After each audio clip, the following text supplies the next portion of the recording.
El Salvador is the smallest country in Central America. It's home to almost 8 million people. It has a conflictive history of war, division, gang violence, and it has made its people very resilient and very resourceful.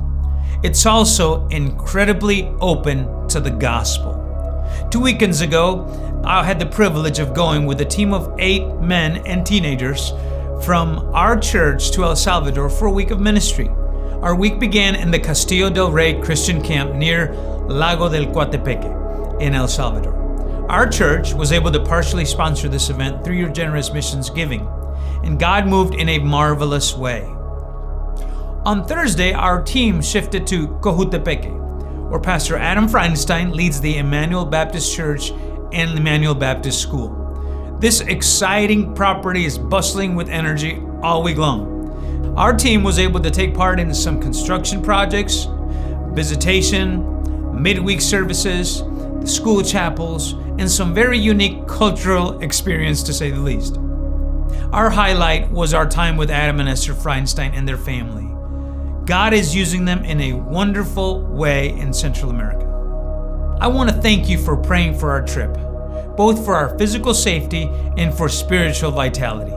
The Lord answered in a mighty way, and I hope you'll be blessed as you hear these testimonies of what God did in the hearts of some of our church men and some of our teenage boys.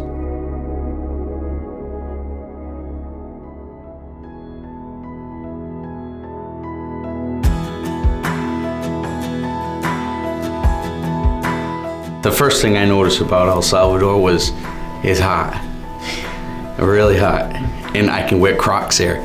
That was what I noticed the first thing about El Salvador. As we get off the plane, you notice that they seem like it was a simple culture. They don't have a lot, but they make do with what they have. A busy place, very congested, and it just was eye-opening right away to see no tall buildings, just people just doing their job and just doing their thing. Well, getting off the plane, driving around and seeing all the coconuts and the hardworking people that were there, they really did make the most out of what they had, the limited resources they did have. Hardworking people, and you could see that, nothing was gonna put them down. I just noticed the different environment, the different people, the different feeling, smell, everything. It happened immediately. About the people though, I would say in general, they don't have much at all.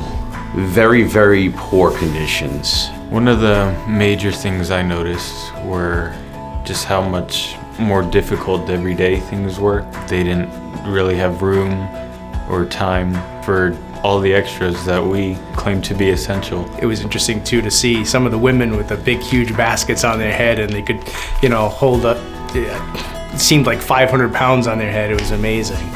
And then the other thing that was very interesting, I've seen some bad drivers in my day, but I felt like I was gonna go to heaven a little earlier than I expected.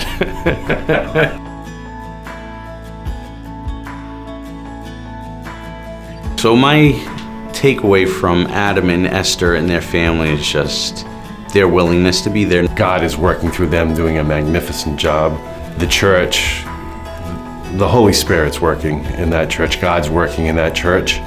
The Freinsteins, they take everybody is personal to them. It seems like everybody in that church, they have a personal relationship with, and whatever they need, they try to help them. So when I met the Freinstein family, I noticed immediately how much of hard workers they really are.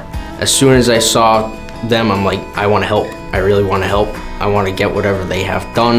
Yeah, I would have to say that the missionaries there, that their lives were totally sold out for God.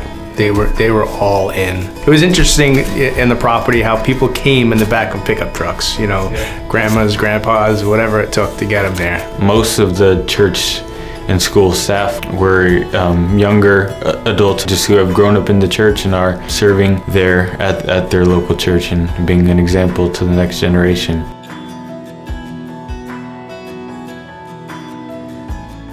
The way they pray, their prayers are more vibrant, colorful, difficult to explain, but the Holy Spirit's definitely there. When I left there, I was blessed, and they have so much faith in God. They pray. I saw people on their knees praying, calling out to God.